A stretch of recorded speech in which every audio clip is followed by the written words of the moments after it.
Alright, so this is a suggestion via Patreon. The name of the video is, can the Queen's Guard really not react to people while on duty? This is coming from, Today I Found Out. Hello, I'm Simon Whistler. You're watching the Today I Found Out YouTube channel, and in the video today we're looking at whether the Queen's Guard really can't react to people while they're on duty. Just before we get started, I do want to say that this video is brought to you by Backblaze. Get a 15-day free trial. Like, mainly to, yell at people, though.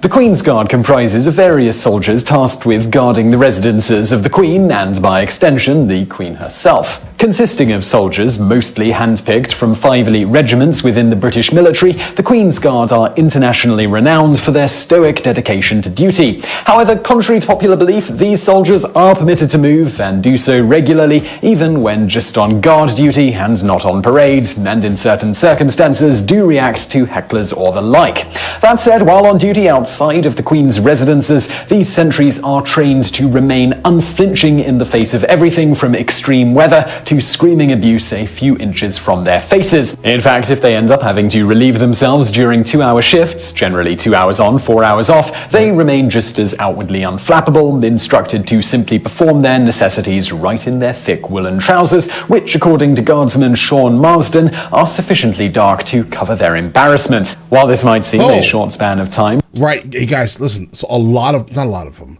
but pretty often you'll start to see them passing out, literally just fainting, and no one reacts at all, guys. No one reacts. This is not as uncommon as you may think. Just Google videos of them passing out from just exhaustion. Do you ever have this occur? It should be noted that on hot summer days, guardsmen are instructed to drink very large amounts of water before going on duty to attempt to prevent heat stroke and they pass out gracefully. Keep that in mind. They were trained how to pass out gracefully. Dehydration. But despite these bastions of British stoicism's reputations, they do move regularly. At least every 10 minutes, they will turn and patrol their post. This usually involves taking 10 or 20 paces one way and then back before once again resuming their vigil. Occasionally, a guard may also perform such a march to approach an individual within their vicinity who is being a particular nuisance or the like, but the more common purpose of these little jaunts is usually just to get the blood flowing again, to keep it from pooling too much in their legs, potentially causing the soldier to faint. Speaking of fainting, if a soldier begins to feel themselves succumbing to such, they are taught to faint to attention. This basically means that they must faint while maintaining their standing at attention pose. In practice, when achieved, this tends to result in them falling rather rigidly over like a toy soldier, which is why there are pictures of guardsmen laying face down rather than more or less crumpled on the internet. Fellow Queen's Guard members around said individual are forbidden from deviating from their duty if this occurs, and will in fact march straight over their fallen comrade if necessary. Medical personnel will of course be sent out to attend to the individual when this is observed. While not a common occurrence, this does happen every now and again. For instance, during the 2017 Trooping the Colour, in which temperatures sat around 27 degrees Celsius, that's 80 degrees Fahrenheit, 5 of the Queen's Guard, baking in their many layered thick uniforms and bearskin hats, passed out. Beyond fainting and marching, the guards may also move about in a variety of other ways. They are guards after all. However, given their role has largely been reduced to a merely symbolic one, with local law enforcement generally taking care of any problems that arise around the Queen's residences, today one of these elite soldiers breaking their normal stoic stance is generally simply due to tourists, rather than a real threat or the need for them to perform as actual guards. That said, members of the Queen's Guard will rarely openly react to tourists taking photos or telling them jokes to try. Unless they touch them. Don't touch them, right? There are also some that have swords, guys, right? And then there are also some that sit on horses. Under no circumstance touch the reins of the horses. Do not touch them under any circumstance, and do not get in their way while they're marching. Pay as much attention as humanly possible consistently when you go to Buckingham Palace. All right? They will scream at you, and it will scare the life out of you. All right. And if you're standing taking photos randomly and you just don't recognize that there's an entire troop movement behind you happening, I'm sorry, you're about to get trampled. They don't care about your existence, bro. Right. I'm gonna let you know right now. They don't care about your existence. Make way for the Queen's Guard. All right. and make them laugh, and are in fact specifically instructed to ignore stuff like this. However, if a group of tourists is being especially annoying, the guard may make their best effort to ruin the picture or the like, for instance by suddenly turning and marching right when the tourists are all posing for a photograph with the guard. In one instance we came across, a guardsman noted that he'd continuously just march when such tourists are around, passively aggressively getting them back for their disrespect, somewhat akin to the Seinfeld soup Nazi. Speaking of marching, should you get in the way of a member of the Queen's Guard who is doing this, you'll likely find yourself having said soldier shout something to the effect of, "Make way for Her Majesty's Guard."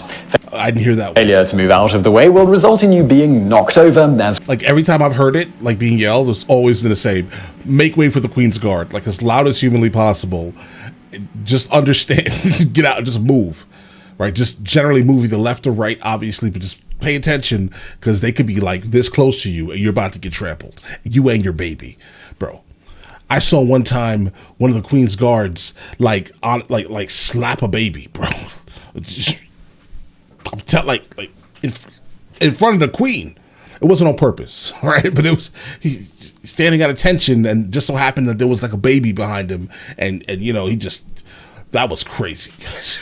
As one hapless man found out in 2015. Although, to be fair to said man, no one in the guards chose to yell "make way" until after they ran into him, and he clearly was oblivious to their presence before the collision, so he wasn't trying to disrespect them. One guardsman also noted that, while exceptionally rare, occasionally a tourist will tell a particularly good joke which may elicit a smile or even laughter from him, though if a soldier is caught in such a slip in composure, they get docked pay, a few days to a week's worth depending on the severity of the infraction. They may even face other punishments, including in extreme cases being kicked off the guard.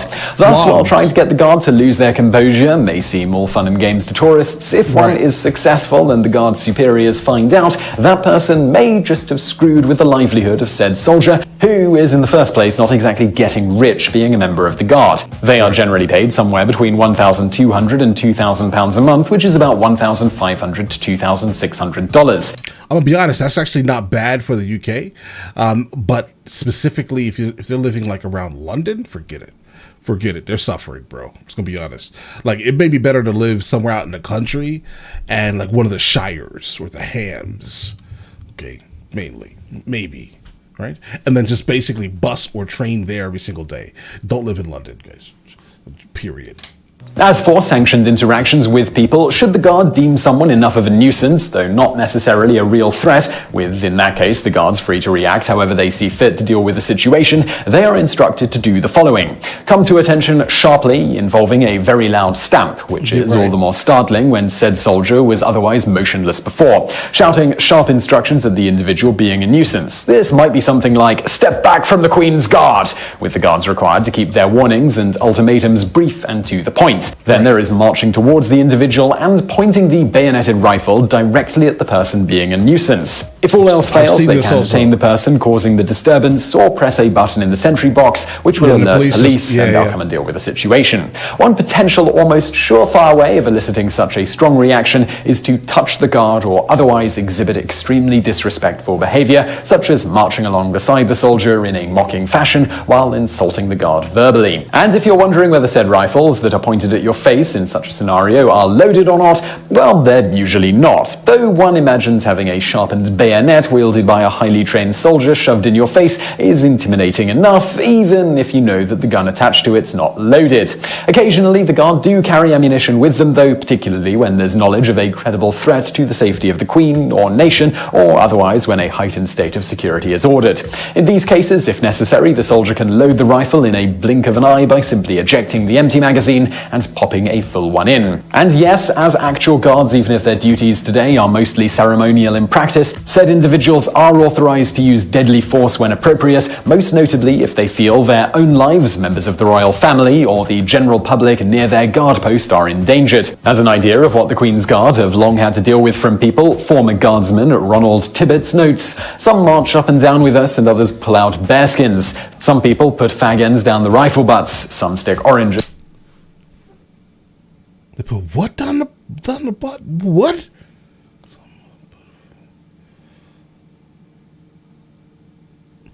Don't repeat that. On the end of the bayonet. It's also noted that having banana peels or other such items placed along a soldier's marching route is occasionally a thing. People also sometimes attempt to untie the guard's shoelaces. Bro, why are people so disrespectful? One member of the guards even noted it wasn't uncommon for people to stick pins in you to try and make a guardsman flinch. It's not all bad though, and guardsmen have noted that some people are quite respectful when approaching for photographs and the like. Further, one guardsman noted in an interview there was a general perk of frequently having women flash guards to get a reaction and also sometimes having phone numbers and addresses slipped into their pockets by those women, no doubt wanting to see whether the ability to stand at attention for hours at a time translates into the bedroom. Right. Today, many problems the Queen's Guards have long had with the general Oh, bro, that was a crazy double entendre. I like that. That was almost a bar, bro. By those women, no doubt wanting to see whether the ability to stand at attention for hours at a time translates into the bedroom. Today, many problems the Queen's Guards have long had with the general public has been mitigated somewhat. To get around the fact that the public seemingly can't be trusted to act respectfully around said soldiers, the guards, in many but not all cases, now stand behind fences or roped-off areas. They still have to deal with the heckling, of course, but at least now can, in many posts, avoid being stuck with pins. And now for some bonus facts. Given the Guys, that feels like an assault, though. Listen, if someone is going to be sticking somebody with a pin that's not asking for it, guys, that tells me that guys, that's assault. That person hopefully went to jail. So all the people that are doing that are hopefully going to jail. Okay? Just gonna be honest. Many posts avoid being stuck with pins. And now for some bonus facts. Let's Given go. the mostly ceremonial nature of the posting these days, you might be wondering what the guards actually think about while standing for so long. One guardsman noted, "Sometimes I just watch people. That, after all, being partially what they're supposed to be doing, keeping alert for any threats. But at other times, I tend to sing songs in my head or try to remember as much of a movie from start to finish in my head. I've gotten pretty good at that." Before a parade, the iconic bearskin hats of the Queen's Guard are shampooed and conditioned to make them look as glossy and as full as possible. And now for another fact. Bro, how many bears have lost their lives for your hats? And what are you doing with the meat? Hopefully you guys are eating it. I'm not sure that people in the UK eat bear meat. So what are you doing with the bear meat? It's really good meat, by the way. It's super high in protein. Like, if you've ever had a chance to eat some bear meat, guys, do that. Do some onion, salt, pepper.